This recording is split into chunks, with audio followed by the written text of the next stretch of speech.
Let me read to you 1 Peter chapter 3. By the way, the first 6 verses are Peter at the end of his life giving instruction to women. The 7th verse to men, and then to everyone, 8 and 9 and on. And you might say, why is there a disparity? How come women have to have 6 verses and men only 1? Well, maybe men don't read very much and don't pay much attention. He had to put it all in a succinct place. Or maybe, and this is probably the most accurate, in the first century church, women were in a very hard place. If men got saved, their whole family would follow them. If women got saved, their husbands might throw them out, and they would be destitute. And so Peter was trying to instruct women that were coming to Christ what type of behavior was acceptable in God's sight. And so he had to write a lot more because there was a lot more pressures socially upon them than there were upon the men. Because in the first century era, before the gospel had its power, women were the very bottom of the bucket of society. And Christ elevated them, and the Christian church elevated women, and the whole Christian effect on society gave women so much more standing. But let me read to you in 1 Peter chapter 3, because I want to show you what I'm talking about in this special preciousness that God is looking. It says, in this way also, you wives, be submissive to your own husbands. He says in Ephesians 5:22, the verse that women always get hit over the head with, wives, submit to your husbands. The only problem is, if you read that real closely, submit is in italics. It's not in that verse. It says, husbands, love your wives, and likewise wives to your husband. There's no submit in there. It's a good thing that 1 Peter 3:1 has it, or someone would get upset. But the Bible says all of us are to submit to one another, but Peter specifically zeroes in on women. He says, in the same way, you wives, be submissive to your own husbands, so that even if any of them are disobedient to the word, and some of you this morning could shake your heads, yes, they're very disobedient to the words. They're not here with me this morning. They never go to church. They never crack a Bible. They say they're a Christian. They don't do anything. They don't raise the children. They never read, on and on you could go. But even if any of them are disobedient to the word, listen, they may be won without a word. You don't have to put Jesus saves in the bottom of their beer cans. You don't have to stuff tracts in their lunchbox. You don't have to, to change their radio in their car to Christian radio. They can be won without a word by the behavior of their wives, as they observe your chaste and respectful behavior.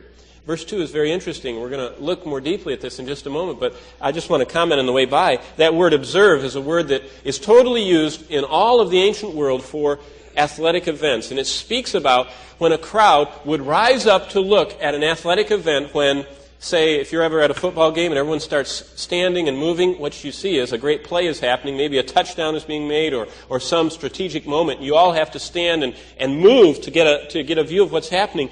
This is a moving word, and it speaks athletically of them intently staring on the wife, looking at her as she is triumphing. It's very interesting.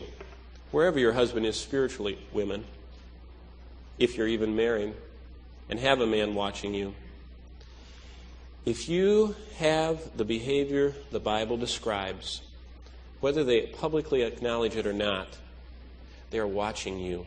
And they are observing your chaste and respectful behavior. And then he goes into this. Verse 3, let not your adornment be merely external. And there's another italicized word. Merely isn't in the text. It says, let not the focus of your adornment be external. Now, he doesn't say, leave yourself to, fly to the winds, but he says, don't let the focus of your life be to look beautiful externally. And then he describes what was going on in the first century, braiding the hair. Now, that's not braiding the hair as in just taking 3 strands. It's interweaving gold, which is what they did back then. Some women, Pliny and others record, had upwards of $10-15 million worth of wealth woven in. Caligula's wife had $40 million worth of pearls and rubies. I can just imagine her walking around like this, with all that gold.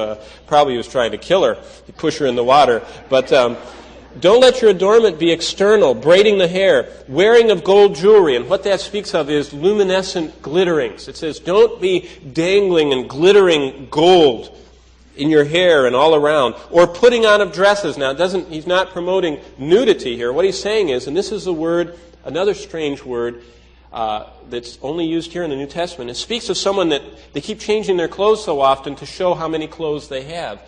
And they used to have extended banquets that would last for hours, and these women would keep running in the side room, putting on a new outfit, walk out, let everybody ooh, and then he'd run back in, put on another outfit. And he's saying, don't have the focus be on externals. Don't show off your wealth with your gold. Don't show off how many dresses you own. But here's what we're getting to, verse 4.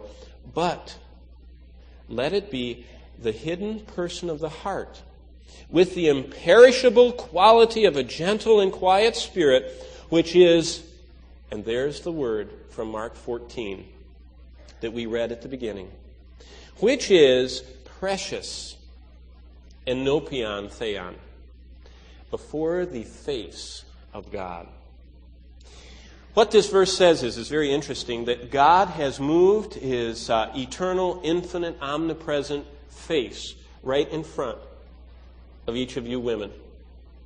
Now, Peter applies this specifically to women, although in principle form we can say it's true for all of us. But God has moved Himself right up, enopion, face to face. That speaks of when people were making an agreement, they would lean over a table and they would look each other right in the eye and stare at each other. It speaks of the fact that when there was a reconciliation taking place, that they had to come to the place where they would look each other in the eye and face each other, and they could look and read one another's demeanor to know whether or not they were serious about the affair that they were making, the agreement, the reconciliation. And it says that God has moved face to face with each of you ladies. And what He's looking for is whether or not the primary focus of your life is to have people looking at you outwardly, or whether or not you're concerned that the inward person that you truly are, that God can see most clearly, is precious before Him. God says that to Him, He does not like the luminescent, glittering, gaudy, immodest, provocative showiness that culture puts upon women. He says, be different. I'm looking. I'm coming face to face with you to see whether or not you have that which is precious in my sight. I'm watching you all the time. Did you know this morning, you will never probably live in Bethany. It's an Arab village now. You can't even drive through it in Israel with a bus. It's off limits. They throw rocks at you. You will never get to go to dinner at Simon the leper, the Pharisee's house. You'll never get to take a little box of alabaster. You'll never get to dump it over Christ's head and to show your absolute lavish love upon Him. Never. But today, that same Lord is looking each of you ladies full in the face and saying, you can give me something equally as precious.